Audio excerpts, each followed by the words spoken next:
What's going on, my dudes? Oscar here with another new video. Today, I wanted to talk about one of my favorite manga series ever.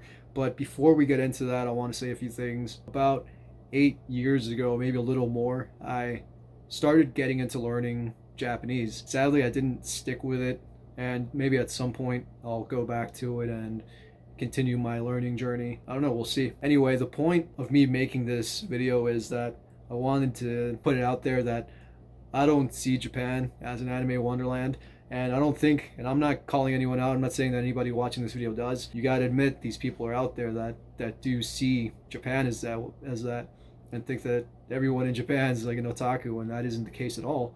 And that actually brings into the fold one of my favorite manga series ever that pokes fun and takes shots at these kinds of people. Peepo Choo.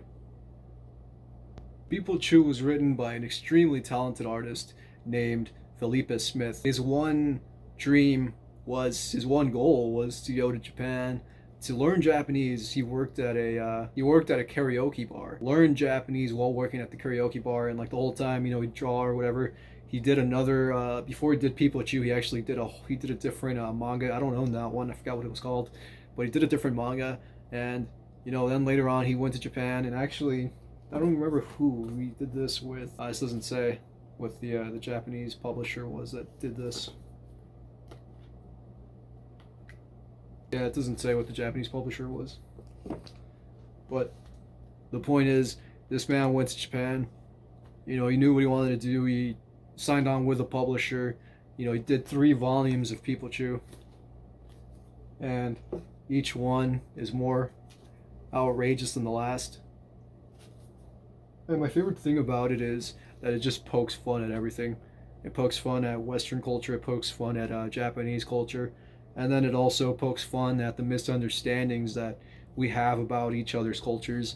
And as you have the protagonist, which is this kid right here, Milton, who is an American otaku who believes that Japan is this anime wonderland, and then you also have this guy right here who believes that America is just this Wild West party and everybody's shooting guns and just going bananas, which is totally not the case. You have this juxtaposition of these two different characters that see these countries as total opposites of what they actually are.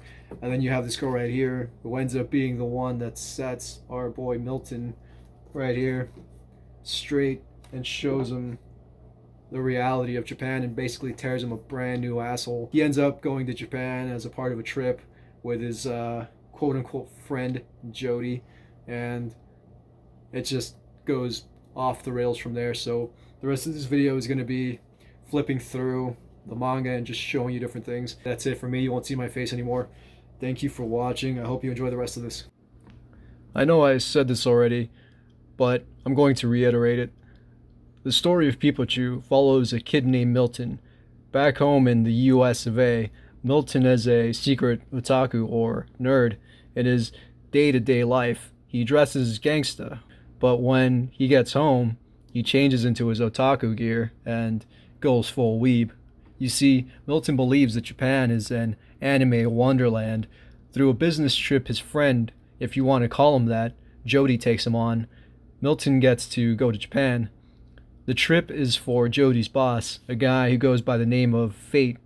He is this colossal dude, and his whole side story is absolutely bonkers and a lot of fun. This trip takes Milton to the promised land, his anime dreamland, Japan, where according to him, everyone watches anime all the time and are all huge otakus just like him, not even realizing that nerds make up a small percentage of the country. This is a lesson he learns real quick and swiftly, as he is metaphorically knocked on his ass by a woman named Reika.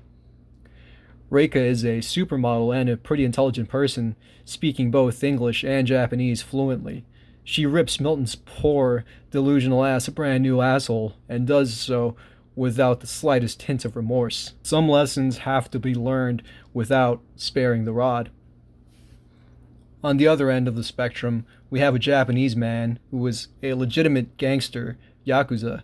He in turn sees America as a giant gangster movie. He thinks everyone there is constantly involved in shootouts and just does grimy ass gangsta shit.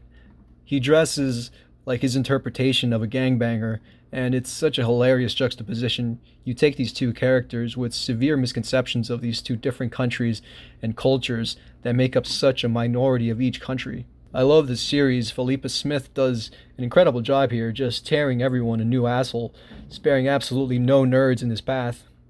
He tears into comic book nerds as well, tearing apart superheroes and the grown-ass men that argue with teenagers at comic shops. This 3-book series gets pretty raunchy. Big old titties, extreme nudity, and it's super violent as well. I've seen some reviewers complaining about the excess of sex and violence, but I think it works. Can't take this sort of outrageous story without going to that extreme. It just wouldn't work. I do, however, see how people could be upset by that sort of thing, and if you are one of these people, I would steer clear because you will not have a good time. I wanted to talk about this because I have the utmost respect for Felipe Smith as both the creator and as a person. He's been hugely inspirational to me in my own endeavors, and for a while I was learning Japanese, he's pushed me to want to get better. Even though I've since abandoned the pursuit, I just don't have a lot of time with constantly working. However, I am grateful for you watching this. Felipe, if you ever watch this, thanks for the series that you created. I really appreciate it. It means the world to me. Thank you for watching. Take care.